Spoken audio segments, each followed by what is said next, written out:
The important thing to remember about me as we get into the Halloween season and into this video essay is I'm really bad at scary movies. There's a lot of great horror films I haven't tried to watch. Aliens, 2001: A Space Odyssey, The Thing, and I've yet to brave The Shining. But there was one horror film I watched a few years ago that really caught my attention.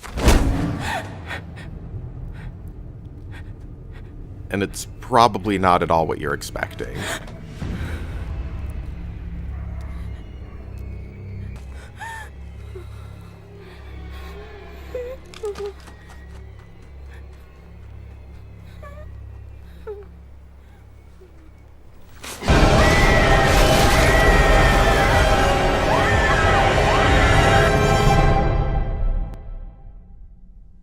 Now, as the horror film savvy among you might have already noticed, I didn't watch the 1981 original, because there was a 2013 remake, which I remember hearing was supposed to be a pretty good remake.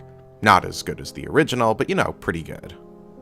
So I watched it, and it was the exact opposite of the kind of horror movie I would normally enjoy. Jump scares, gore, intense editing, buckets of blood. It was reliant on overwhelming you and wasn't really that concerned with scaring you psychologically. And I had a really good time. Earlier this year, I watched the 1981 original and was mostly underwhelmed. It had its low-budget charms, and there were some interesting directing choices in the last third, but that's about all it did for me. In his review of the 2013 film on Vulture.com, David Edelstein wrote, "The magic of Sam Raimi's The Evil Dead has everything to do with its time, place, and resources. Raimi had a skeleton crew who used friends as actors/victims and was forced by his micro-budget to invent his own movies. 5 years from now, will you want to watch this bloody 14 million extravaganza, or Raimi's shoestring original, which was amateur hour elevated to pop art?" Here we are, 5 years later, and for me personally, I'd rather watch the 2013 remake. Another thing to keep in mind before we get into the weeds of this is that my degree is in English and literature. So yeah, I love films and I consume them critically, but my main focus when consuming any media tends to be on story and themes. So while Raimi's camera and staging choices are a lot more imaginative and off the wall than Alvarez's, that isn't my primary focus as a viewer. Also, I'm generally not going to go out of my way to include it. Gotcha, didn't I, you little sucker? But because of the films I'm reviewing, there's a good chance that this video is going to have blood in it.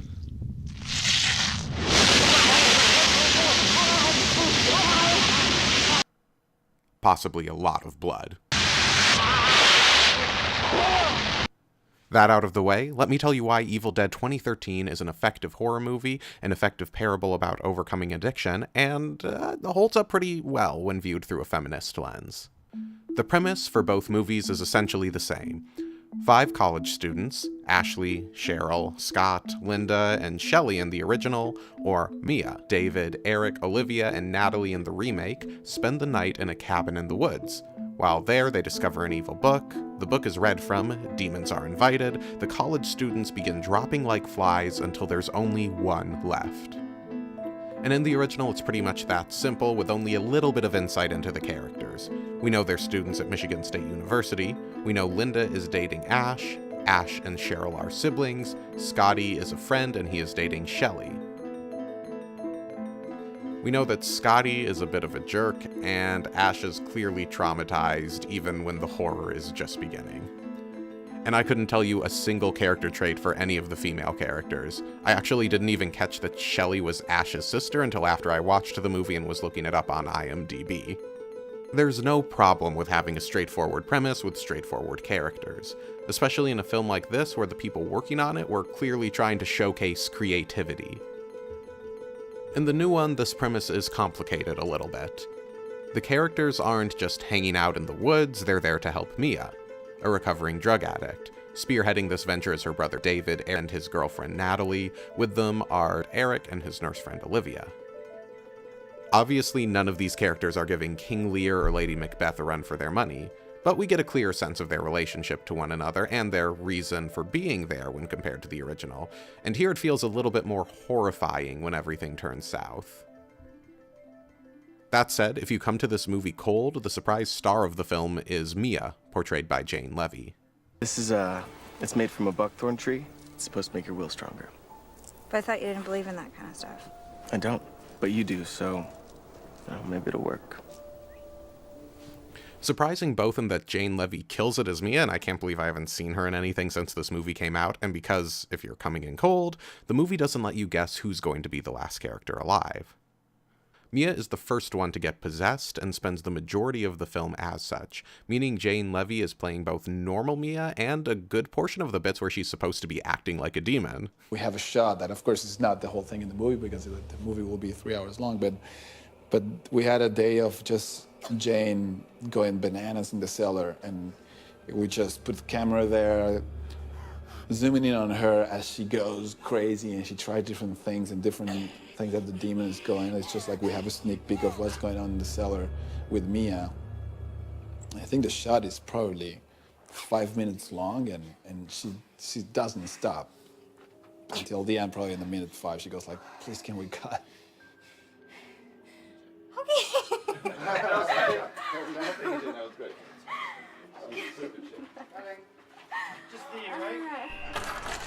For most of the movie, you assume the final protagonist will be. He's the one with the most relationships across the cast. He's the one who brought everyone out here to begin with, and he's the most willing to take charge in the situation. But then he dies at the beginning of the final act, but not before he manages to cure Mia of her possession, passing the protagonist torch on to her. I'm so sorry.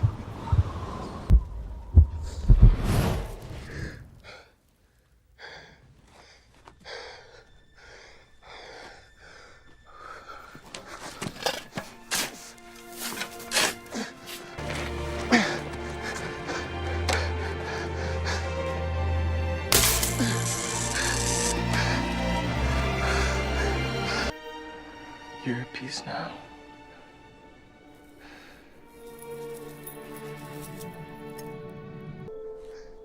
David?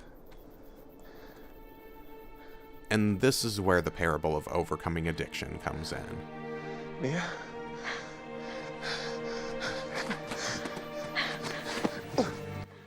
Now, I'm far from qualified to speak at length about addiction of any sort. I have degrees in English, journalism, and Latin, so I'm actually more qualified to speak on the contents of the Necronomicon than just about any real-world thing in this movie. Thanks for not leaving me, David. That said, while it's not a perfect metaphor and while I'm hardly qualified to talk about it, the movie seems to be attempting to emulate the feeling of having to overcome an addiction. David brought his sister to this cabin, hoping to help her through her addiction. Later, when he discovers there is a potential cure for the possession, he's faced with a choice. They're consistent about one thing. In order to stop this, the possessed must be cleansed, purified. The book describes 3 specific ways. Alive burial, bodily dismemberment, and purification by fire. Decide that his sister is not worth saving, or keep the promise he made at the beginning of the movie. Promise me you'll stay with me until the end. I'm not going anywhere, Cross your heart. okay? Hope to die. And he keeps his promise. Of course he does. That's the whole reason they came up here, to make sure that Mia got better. And similar to addiction, it's important and often necessary to have a support network of people who are willing to stick with you and help you back from the brink. But you need to be the one to face the demons yourself.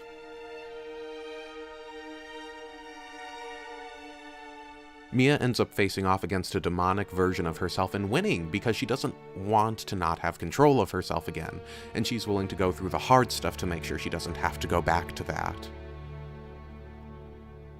And I don't mean to imply that addiction is a choice, it's not. But getting better has to be. And this acts as a counterpoint to the prologue of the film. Here we see a father who has decided to kill his daughter because the daughter, while possessed, killed her mother and presumably other individuals. And the father and the people who have her tied up have the book, they have the daughter restrained, they have all the tools David does at the end of the movie that he uses to help Mia, and they could use them to help the daughter get better. But they don't. They kill her, and I guess they get vengeance for all those people who were killed. But wouldn't it have been better to have walked away from this with the daughter cured? And one less person dead?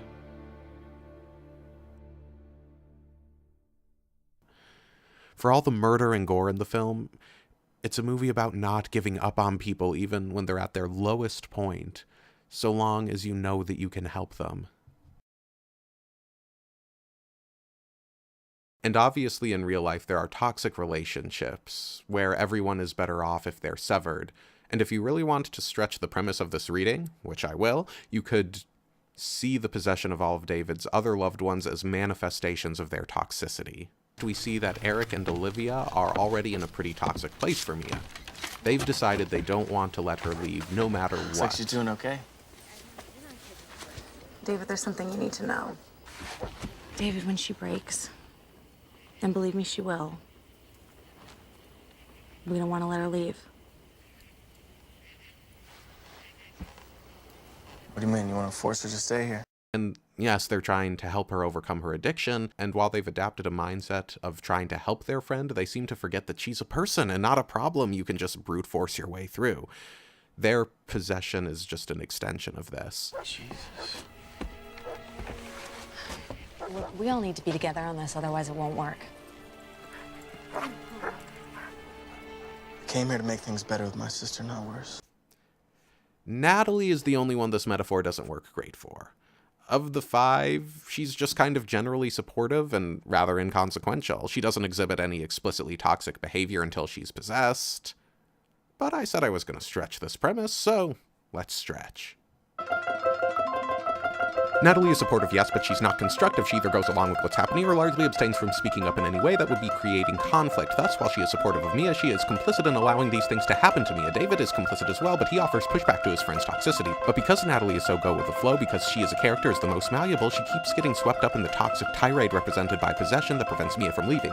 However, because Natalie is well-intended, albeit malleable, she's the only character who gets explicitly purged of her toxicity before dying. One of the requirements for purging a soul is bodily dismemberment. This happens to her, and thus she dies on screen with a clean soul. Okay. And the reason why David doesn't try to recover these other people in his life, like he does with Mia, is because they place him in a situation where he must kill them in order to stay alive, to stay healthy.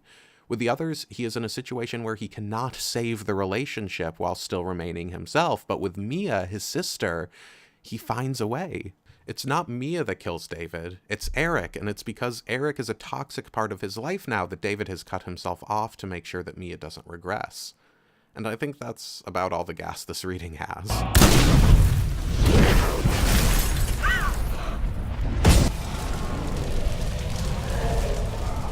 Let's switch back to looking at this as just a horror movie. It's not only refreshing, but unexpected and well foreshadowed that the female victim is not only cured at the end, but the one to conquer the demon that was possessing her. That's not to say it does everything right. It still made the choice to include this scene in 3 versions of the movie, which I won't even attempt to defend in any of those versions. And in addition to the good stuff, at least, it's still scary. Like, it's gory scary, which I normally hate, but the intensity of the editing and, I don't know, something about the way they show the gore just works for me here. And there's no reason why it should, but when I'm upset by the imagery, it's in a way that feels right, in a way that feels intentional for the film. And it just works.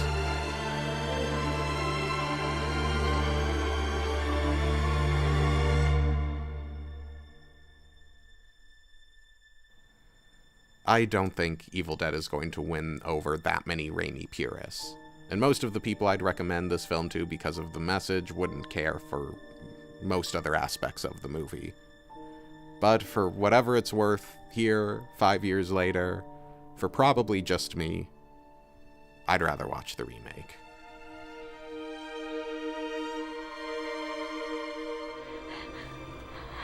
Thanks for not leaving.